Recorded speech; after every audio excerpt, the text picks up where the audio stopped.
Son birkaç gündür fandomda bir takım tartışmalar yaşanıyor ve ben de bu videoda tartışmalardan biraz bahsetmek ve ara sıra da kendi düşüncelerimi aktarmak istedim. Belki de bu video sonunda final bölümünü yeniden düşünmeye başlarsınız. Videoya geçmeden önce kanalıma abone olmayı ve videoyu beğenmeyi unutmayın. Bugün Gabriel'ın deliğinin ne olduğunun ve final bölümünde Natalie'nin yanında oturan kişinin tam olarak kim olduğu hakkında konuşacağız. Şimdi Gabriel'ın dizinin başından beri dileğinin ne olduğu ve en sonunda gerçekten ne dilediği konusunda çok fazla kafa karışıklığı gördüm. Ve aslında dileğinin ne olduğunu duyamasak da final sahnesinde bize verilen yeterince ipucu bu dileğin tam olarak ne hakkında olduğunu söylüyor. Lis dans mon cœur, Es-tu prêt à sacrifier? lis dans mon âme. Ainsi sois-je.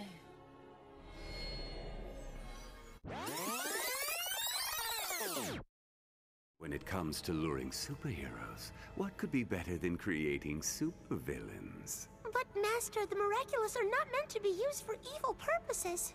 I must have this absolute power! Öyleyse devam edelim ve konuya girelim. İlk olarak orijinal dileğin ne olduğu hakkında konuşacağız. Gabriel dileğinin ne olduğu konusunda oldukça net ama aynı zamanda biraz da belirsizdi. Uğur Böceği ile dövüşürken ona kendisinin Natalie'nin ve Emily'nin iyileşmesini dileyeceğini söylüyor. Ayrıca Adrien ve Kagame'nin de tanıklık edebilecekleri ebedi ikonlar olarak görülmesini istediğini de belirtiyor. Yani bu temelde Natalie ve Emily'yi canlandırmayı, kendini iyileştirmeyi ve Adrien ile Kagame'nin birbirlerine aşık olmalarını ve büyüdüklerinde ne olacaklarına dair kendi görüşünü ve Tomoe'nin görüşüne uyacak mükemmel ikonlar olmalarını sağlamayı planladığı anlamına geliyor. Kagami et Adrien deviendront les icônes absolues de ce monde et nous serons là ensemble pour assister à leur triomphe éternel. Ayrıca bunun için başka birinin feda edilmesi gerektiğini bildiğinden de bahsediyor. Birinin onun kediklizm hasarını üstleneceğini, birinin Natalie ve Emily'nin hastalarını üstlenmesi gerektiğini biliyor. Ayrıca bu bölüm Natalie ve Emily'nin komaya girdiğini de doğruluyor. Aslında ölmediler. Emily'nin daha önce yaşam destek ünitesine bağlı olmasının ve Gabriel için ölmemesinin bu kadar önemli olmasının nedeni de bu. Çünkü onu komadan çıkarmak, başka birini komaya sokmak, vicdanında Emily'nin ölebilmesi için başka birinin öldüğünü bilmekten daha az ağır basacaktı. Yani temelde dileği bu olurdu. Dileği, kataklizmin hasarını ve hasarlı tavus kuşu mucizesini kullanmanın etkisini diğer insanlara aktarmak ve Adrien ile Kagame'nin duygularını değiştirerek Marinette ve Felix'e değil, birbirlerine aşık olmalarını sağlamak olurdu. Gabriel'ın asıl dileği buydu ama sonunda dilediği şey bu değil. Ve odaklanılması gereken en önemli şey de bu. Marinette onu ikna ediyor. Detaylarındansa başka bir videoda bahsedeceğim. Onunla konuşuyor ve onu mutlu edecek şeyin bu olmadığını anlamasını sağlıyor. Bu ne Adrian'ı ne de Emily'yi mutlu etmeyecek bir şey. Gabriel da bunun yerine onları mutsuz etmeyecek bir dilek tutması gerektiğini düşünmüş olabilir. Gerçek dileğin ne olduğunu ise duymuyoruz. Ancak ne olduğuna dair bazı ipuçları alıyoruz. Sonunda Natalie'yi Emily ya da Amelia olduğunu tahmin edebileceğimiz birinin yanında otururken görüyoruz. Bu da Gabriel'ın ne dilediğini bize anlatan şeyin bir sonraki kısmı. Şimdi eşdeğer değişim yasalarına göre bir kişinin iyileşmesi için başka bir kişinin hasta olması gerekir. 2 kişi iyileştirirseniz 2 kişi hastalanır. 3 kişi iyileştirirseniz 3 kişi hastalanır. Bu böyle devam eder. Bu da demek oluyor ki Gabriel kendini feda ederse karşılığı olarak sadece bir kişiyi kurtarabilir. Ya Emily'yi ya da Natalie'yi. Dilekten sonra ise Gabriel ve Emily'nin ikisinin de parladığını, birbirlerine sarıldıklarını ve sonra sahnenin sona erdiğini görüyoruz. Ama aynı seferde hem onu hem de Natalie'yi kurtaramaz. Natalie'yi görmemiz yanında oturan kişinin Emily olamayacak olması ihtimallerini de beraberinde getiriyor. Bu durum fandom içinde biraz kafa karışıklığına yol açtı. Çünkü sızdırılan senaryolarda bu kişinin Amelie değil Emily olduğu belirtiliyor. Bununla birlikte Felix'i de burada görüyoruz. Yani Felix buradaysa annesi neden burada olmasın? Amelie'nin neden oğlunun kuzenini ve yeni canlanan teyzesini görmek için Paris'e onsuz gitmesine izin versin? Kendisi neden kız kardeşini ziyaret etmesin? Bir diğer ipucu da kıyafeti. Pembe çizgili siyah bir mayo giyiyor. Bu konuda internette gördüğüm bir teori ise şu şekilde. Amelie ve Emily'nin kıyafetleri temelde birbirlerinin tersi. Emily'nin kıyafeti beyaz ve siyah süslemeli. Amelie'ninki ise siyah ve beyaz süslemeli.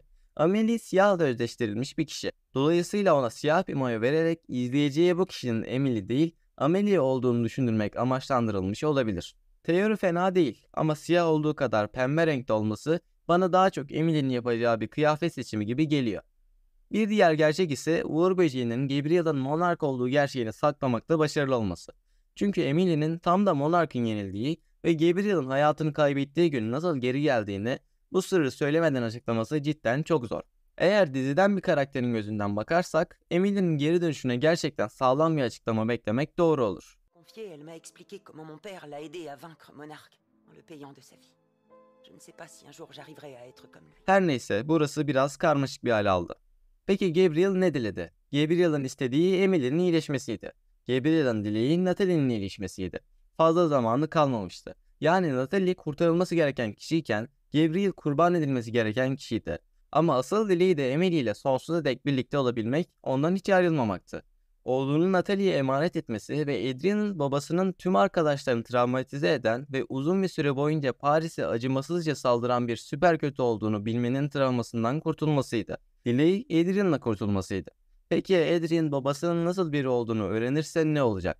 Bu da başka bir videonun konusu.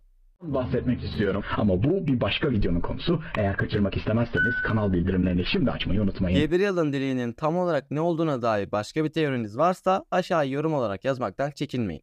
Ama bölümün sonunda elde ettiğimiz ipuçları göz önüne alındığında Gabriel'ın dileğinin kendindense başka birinin veya birileri için olduğu açık. Ama o hayatını kaybetti. Burada hemfikiriz. Başka bir deyişle kendini feda etti. Natalie ve Emily uğruna. Peki ya Gabriel hayatının son anlarında içindeki iyi özünü ortaya çıkarıp Marinette'den böyle bir istekte bulunmasaydı ve Marinette yani Uğur Böceği herkese Gabriel Agrest'in monark olduğunu söyleseydi ne olurdu? Bir sonraki videoda bunun hakkında konuşacağız. Ama şimdilik benden bu kadar. Videoyu beğenmeyi ve kanalıma abone olmayı unutmayın. Bir sonraki videoda görüşmek dileğiyle. Hoşça kalın.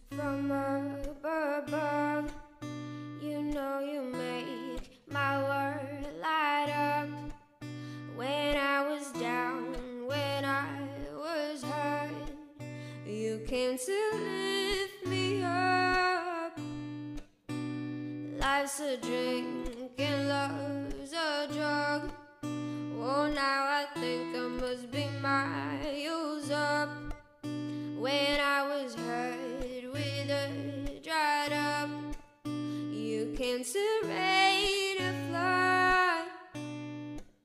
So drink from me when I was so thirsty, pour on a symphony.